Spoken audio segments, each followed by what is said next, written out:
এই ভিডিওটির উদ্দেশ্য শুধুমাত্র স্পেশাল ইন্টেন্সিভ রিভিশনের কাজ সংক্রান্ত বিষয়ে ধারণা দেওয়া। যে কোনো কাজের আগে নির্বাচন কমিশন এবং ঊর্ধ্বতন কর্তৃপক্ষের নির্দেশ ও গাইডলাইন মেনে কাজ করবেন। স্পেশাল ইন্টেন্সিভ রিভিশন 2026, এই স্পেশাল ইন্টেন্সিভ রিভিশন 2026 এর নোটিফিকেশন পশ্চিমবঙ্গের ক্ষেত্রে এখনও প্রকাশিত না হলেও এই স্পেশাল ইন্টেন্সিভ রিভিশন যে হতে চলেছে সেই বিষয়ে কিন্তু মোটামুটি ট্রেনিং বিভিন্ন ব্লক জেলা স্তরে শুরু হয়ে গেছে এবং পুজোর পরেই হয়তো পুরোদমেই এই কাজটি শুরু হবে। এখন এই স্পেশাল ইন্টেন্সিভ রিভিশন সংক্রান্ত বিষয়ে বিএলও যারা স্যার ম্যাডামরা আছেন তাদের কিভাবে কাজ করতে হবে সহজ ভাষায় কয়েকটি পয়েন্টে আপনাদের সামনে তুলে ধরবো, যাতে করে ফিল্ড ওয়ার্ক যখন আপনারা করবেন সেক্ষেত্রে আপনাদের কিছুটা হলেও সহযোগিতা হয়। তার আগে বলবো, চ্যানেলে যারা নতুন চ্যানেলটিকে সাবস্ক্রাইব করে পাশে থাকবেন এবং আগামী দিনে আরও ভিডিও যাতে করতে পারি সে বিষয়ে আপনাদের সহযোগিতা প্রার্থনা করি। তাহলে আসুন আমরা দেখে নেব যে বিএলওরা কী কী কাজ করবেন এবং কী কী ডকুমেন্টস তাদের কাছে থাকবে। এছাড়া তার আগে বলে নেব যে এই একটা ভিডিও দিয়েই এই বিষয়ের উপরে সবটা বোঝানো সম্ভব নয়, তাই পর্যায়ক্রমে যখন যেমন তথ্য আসবে ভিডিও দিতে থাকবো। আপনারা নিশ্চয়ই সেই ভিডিওগুলো পাবেন, নোটিফিকেশনটা অন করে রাখবেন যাতে ভিডিও দেওয়ার সাথে সাথে আপনারা পান। দেখুন যে একজন বিএলও যখন এই কাজের সঙ্গে যুক্ত হবেন, ফিল্ডে নামবেন, তখন তার কাছে কোন কোন জিনিসগুলো থাকবে। নতুন নোটিফিকেশন যখন এই রাজ্যের ক্ষেত্রে হবে আরও এর সাথে সংযোজন বিয়োজন হতে পারে, কিন্তু বিহারে যে এসআইআর হয়ে গেল সেই জায়গায় যে জিনিসগুলোকে সামনে রেখে কাজটি হয়েছিল সেই বিষয়ে এখনও আমাদের এই রাজ্যেও কিন্তু এই জিনিসগুলোকে সামনে রেখে বিভিন্ন ট্রেনিং প্রোগ্রাম হচ্ছে। যাই হোক, প্রথমে হচ্ছে ইনুমিনেশন ফর্ম অ্যানেক্সাস সি, তারপরে declaration form distributed receipt sheet, sticker, notice. এই যে পাঁচটি আছে, এই পাঁচটি সংক্রান্ত বিষয়ে কোনটা কি আমি এই পাঁচটি একটা একটা করে আপনাদের সামনে তুলে ধরবো, যাতে করে কাজের ক্ষেত্রে সুবিধা হয়। প্রথমে দেখবো যে এনএক্সাস সি বা ইনোভেশন যে ফর্ম, সেই ফর্মটি, এই ফর্ম কিভাবে পূরণ করতে হবে কি, এই সব তথ্যগুলো ইতিমধ্যে আপনারা জেনে গেছেন। তবুও একবার অল্প করে বিষয়টিকে বুঝিয়ে দিই যে এই যে ফর্মটি, এই ফর্মটির উপরে যে অংশগুলো আছে অর্থাৎ electoral name, epic, address preprinted থাকবে, সিরিয়াল নাম্বার, পার্ট নাম্বার, নাম, এসসিপিসি নেম, স্টেট প্রিপ্রিন্টেড, অর্থাৎ এটা ছাপানো আকারেই আপনাদের কাছে আসবে। প্রত্যেকটি ভোটারের একটি করে থাকবে এবং এখানে ছবির যে জায়গা আছে ওল্ড ফটো, অর্থাৎ ভোটার লিস্টে যে ছবি সেই ছবিটা থাকবে, এটাও ছাপানো। আর পাশে যেটা আছে পেস্ট কারেন্ট ফটো, অর্থাৎ এখনকার ছোট ফটো এখানে পোস্ট মানে আঠা দিয়ে এখানে লাগিয়ে দিতে হবে ভোটার তিনি এটা করবেন। তার নিচে যে তথ্যগুলো আছে সেই ভোটারের date of birth, Aadhaar number, বাবা বা গার্জেনের নাম, মায়ের নাম, স্পাউ এর নাম, পাশাপাশি হচ্ছে এপিক নাম্বার যদি তাদের ক্ষেত্রে থাকে সেই তথ্যগুলো এখানে পূরণ করবেন। এই বিষয়টি আপনারা ইতিমধ্যে জানেন যে ফর্মটি ফিল আপ করতে হবে। আমি এক্ষেত্রে বলে রাখি যে এই ফর্মটি কিন্তু 2 কপি একজন ভোটারের এগেনস্টে 2টো কপি হচ্ছে ইলেকশন কমিশন থেকে বিএলওদের কাছে দেবে এবং সেই 2টো কপির দুটোই দেওয়া হবে সে ভোটারকে। একটা পুরোপুরি ফিল আপ করে তার সাথে প্রয়োজনীয় যে ডকুমেন্টস, সেই ডকুমেন্টসের সঙ্গে বিএলও সেটা নিয়ে নেবে। আর একটা যে কপি থাকবে সেইটাতে রিসিভ করে দেবে, যাতে করে সেই ভোটার যে জমা দিল বিএলওর কাছে ফর্ম, সেটা তার কাছে প্রমাণ হিসেবে থাকবে। আর একটা প্রয়োজনীয় কাগজপত্র সহ জমা নেবেন। এটা গেল এই ফর্মটার বিষয়। দ্বিতীয় যে বিষয় সেই বিষয়ে এবার আসছি। দ্বিতীয় হচ্ছে ডিক্লারেশন ফর্ম। এই ডিক্লারেশন ফর্মটিও কিন্তু ভোটারের জন্য, অর্থাৎ ভোটার পত্র বা ভোটার লিস্টের যাচাইয়ের বিষয়, তাই ভোটারের জন্যই সমস্তটা হবে, এটাই স্বাভাবিক। এই ভোটারের জন্য এই ডিক্লারেশন ফর্মটি কেন সেইটা নিয়ে হালকা করে আমি ছোট করে বোঝানোর চেষ্টা করছি, বিস্তারিত যাচ্ছি না। দেখুন এখানে যে 3টি পয়েন্ট রয়েছে, I was born in India before 10107, মানে 1 জুলাই 1987। যদি সেই ব্যক্তি যিনি ভোটার হিসেবে ডিক্লারেশন দিচ্ছে সে যদি 1 জুলাই 1987 আগে জন্ম হয়ে থাকে, সেক্ষেত্রে থাকে এই প্রথমটিতে টিক মারতে হবে।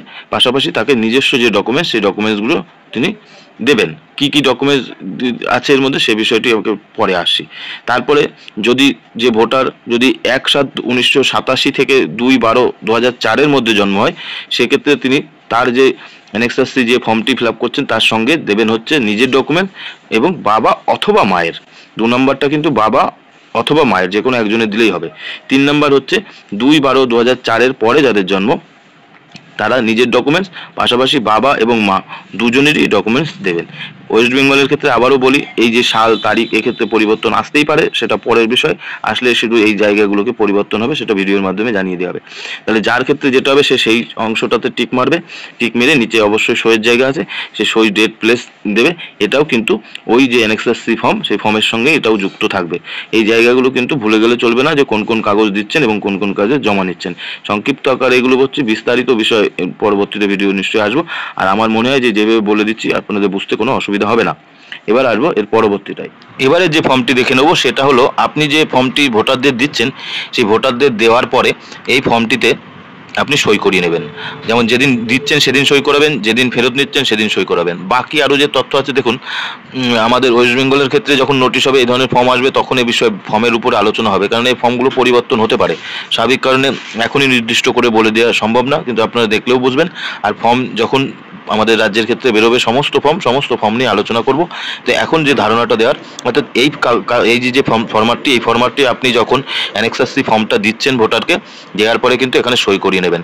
এটাই আপনার কাছে একমাত্র প্রমাণ, কারণ আপনি দিয়ে এলেন অথচ পরবর্তীতে তিনি হারিয়ে ফেললেন বা কোনো কারণে বললেন যে আমি পাইনি, তাহলে আপনি কি করে প্রমাণ করবেন? এই ফরম্যাটটি হচ্ছে আপনার কাছে প্রমাণ। এই ফরম্যাটটি কিন্তু আপনি পূরণ করে রাখবেন। এবারে যেটা বিষয় সেটা হচ্ছে স্টিকার। এই স্টিকারের কোনো ছবি এই মুহূর্তে নেই, প্রকাশিত হলে আপনাদের দেখিয়ে দেবো। এই স্টিকারটি হচ্ছে প্রত্যেকটি ভোটারের বাড়িতে, আপনি যাদের বাড়িতে যাচ্ছেন আপনার অ্যানেক্সার সি দিতে এবং রিসিভ করতে, সেই অ্যানেক্সার সি দিতে গিয়ে তো আপনি আপনার সই করিয়ে নিচ্ছেন ফরম্যাটে, অ্যানেক্সার সি 2 কপি তাকে দিচ্ছেন, 1 কপি আপনাকে ফেরত দিচ্ছেন। এই যে প্রক্রিয়াটি চলছে, তখন আপনি হচ্ছে এর মাঝে বা যখন ফর্ম দিতে যাচ্ছেন তখনই একটা স্টিকার সে বাড়ির দেওয়ালে বা দরজায় চিপকে দিয়ে আসবেন আঠা দিয়ে, বা হয়তো স্টিকার যদি হয় পেছনে আঠা দেওয়াই থাকবে, সেটা তখন দেখলে বুঝবেন।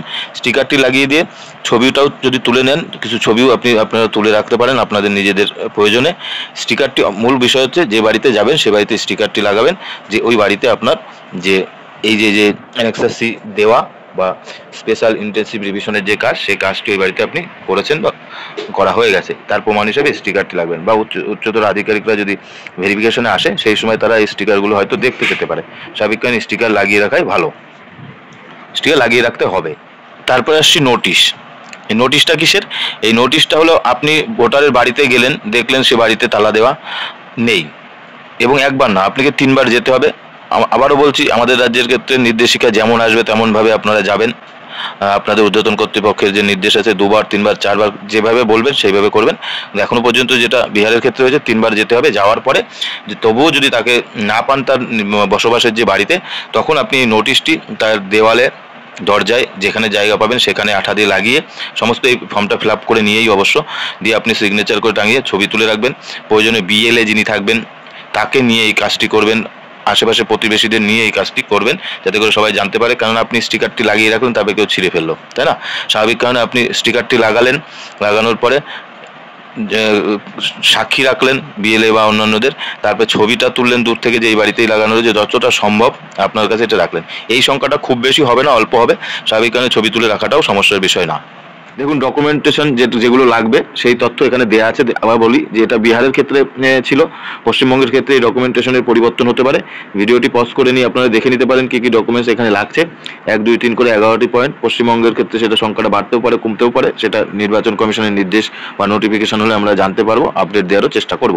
এখানে গভর্নমেন্ট যারা চাকরি করে তাদের ক্ষেত্রে তাদের ডকুমেন্টস, পেনশনারদের ক্ষেত্রে এক ধরনের, তারপরে বার্থ সার্টিফিকেট, পাসপোর্ট, মাধ্যমিকের কাগজ, permanent residential, forest rights certificate, caste certificate, NRC হয়ে থাকলে সেই সার্টিফিকেট, ফ্যামিলি রেজিস্টার বা কোনো গভর্নমেন্ট ল্যান্ড বা জমি যদি পেয়ে থাকেন এই জায়গাটা আপনারা ধীরে ধীরে জানতে পারবেন কার ক্ষেত্রে কি ডকুমেন্টস লাগবে। তবে ওই যে এর আগে বলেছি যে বয়সের প্রমাণের ক্ষেত্রে এই ডকুমেন্টেশনেরও পরিবর্তন হবে, সেই হিসাবে করে তখন এই তথ্যগুলো বা ডকুমেন্টসগুলো জেরক্স করে অ্যানেক্সার সি এর সঙ্গে দিতে হবে। এর মধ্যে যে কোনো একটা, আবারও বলছি, এই যে যতগুলো সংখ্যা বলা হয়েছে সবকটাই না, এর মধ্যে যে কোনো একটা, যার ক্ষেত্রে যেটা থাকবে সেটাই জেরক্স কপি সেলফ অ্যাটাস্টেড করে দেওয়া উচিত। আমার মনে হয় যে ডকুমেন্টসটা দিচ্ছে সেই ডকুমেন্টস কিন্তু সই করিয়ে নেবেন, কারণ সই বা টিপসই, কারণ একজন যে নিজের স্ব ইচ্ছায় ডকুমেন্টস দিচ্ছে সেটাই কিন্তু তার সই বা টিপসই দেওয়াটাই কিন্তু, সেটা কিন্তু প্রমাণ যে তিনিই ডকুমেন্টসটা আপনাকে দিচ্ছে।